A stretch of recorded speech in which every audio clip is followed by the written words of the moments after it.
Kita mo yung shadow niya. Paisa-isa lang pero may laman sa dulo.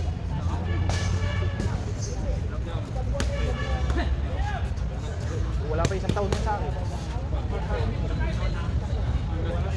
Pero buo na yung galaw niya. Pero ano sila? Hindi nyo sila ito. Minsan naman tayo ito pero hindi ganun na ano, yung talagang tigil. Kumbaga pag may activities ko, dito na. Hindi kasi po iwasan yung activities sa sila. Pero normal yan. Pero at least meron. Singitan mo sa ano, kahit sa loob ng isang linggo, makatatlong prato ka na. Take 5 minutes lang, kahit 5 minutes lang. Okay na yun. Kasi yung klase ko, minsan, alis ako minsan alas 6 ng mata. Tapos, darating kami alas 7. Bago ka maligo, pagkagising mo, warm up ka na konti. Shadow ka lang konti. Minsan nag-overnight.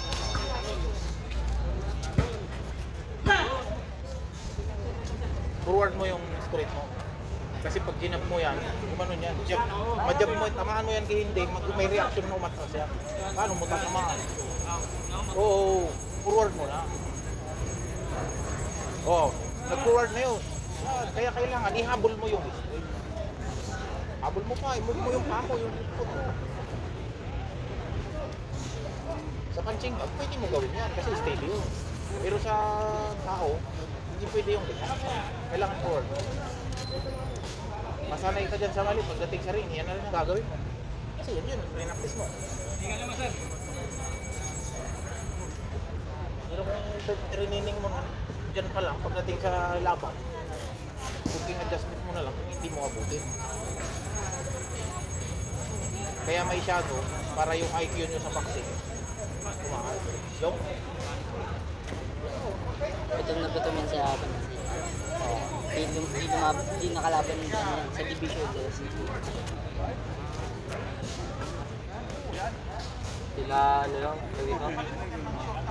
Si Kali Maglay nakalaban. Si Kali Maglay lumaban. Siya hindi. Maganda yun. Diretso na ulit siya ng biyan. Fresh pa rin siya.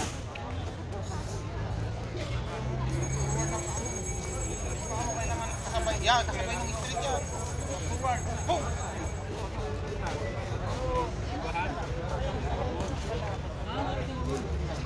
Parang long shot. Parang long shot. Kasi nailagan mo yun. Kahit na mahaba yung street mo, nailagan mo, bing! Go! Kaya yun, pag pinuward mo, shum! Boom! May nakambal ka na may isip. Kasi para din sa pagkakayo, hindi mo naman naabot dito. Ahasin mo lang dito. Go!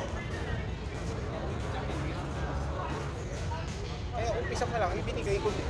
Parang long shot lang yun ako. O long shot, tapos long shot nga yan. Tapos isang short na uppercut. Kasi walang iilag yan, lalayo ka agad. Gaganti yan. Yan. Yun yung trabaho doon. Kung ngayon mo na naintindihan. Ha? Short yan, nakakalusot to.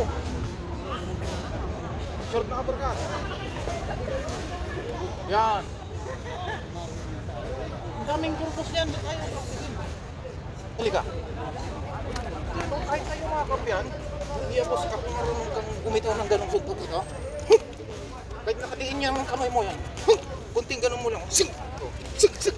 Eh kung kaya mong kumapa. Kung nakaganon yung kamay mo, Turo mo pa, no? wala na yun. Kawawa. Turo Turo mo pa. kang laman loob. Basta alam mo, bumitaw ng ganun. Gamit sa pro yan. Sa amateur. Kaya ito balikan.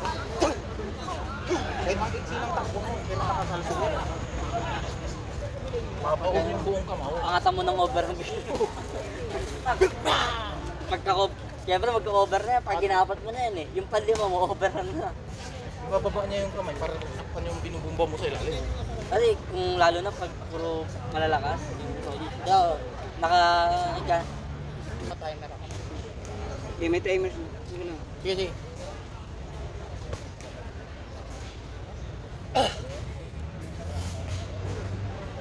Three, two. Oh, go. Start.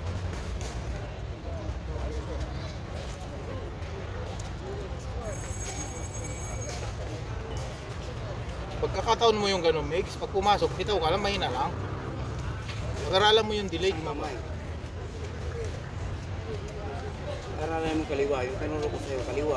Oh? Tayo.